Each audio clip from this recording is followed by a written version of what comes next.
بسم اللہ الرحمن الرحیم۔ آج جو واقعہ آپ لوگوں کے ساتھ شیئر کرنے جا رہا ہوں وہ کچھ یوں ہے کہ صحابہ اور حضور صلی اللہ علیہ وآلہ وسلم کی مجلس جاری تھی۔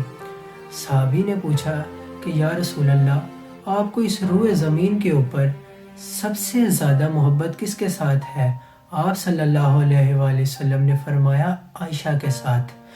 پھر اسی صحابی نے پوچھا حضور، دوسرے نمبر پر آپ کو سب سے زیادہ محبت کس کے ساتھ ہے؟ آپ صلی اللہ علیہ وآلہ وسلم نے فرمایا عائشہ کے باپ کے ساتھ۔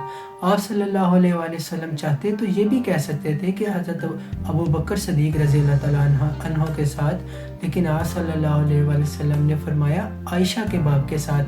اس سے مراد یہ تھی کہ جس سے آپ محبت کرتے ہیں اس کے ساتھ اظہار ضرور کریں۔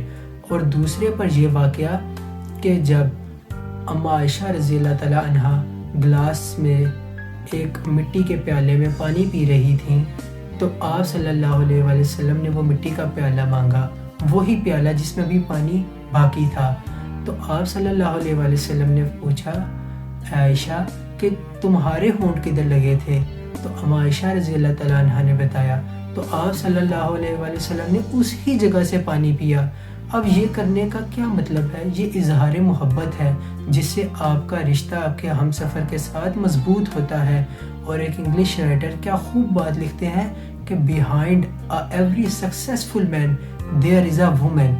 تو ہمیں یہ انداز اپنانے چاہیے جو ہمارے نبی کریم صلی اللہ علیہ وآلہ وسلم نے ہمیں دیے ہیں۔ اب دیکھا جائے کہ حضور صلی اللہ علیہ وآلہ وسلم سے بڑھ کر اللہ کے قریب کون ہو سکتا ہے؟ ہو ہی نہیں سکتا کوئی۔ اگر حضور صلی اللہ علیہ وآلہ وسلم ایسے انداز اپنا رہے ہیں تو ضرور اس میں کوئی حکمت ہے۔ اللہ تعالیٰ سے دعا ہے اللہ ہمیں عمل کی توفیق عطا فرمائے، آمین۔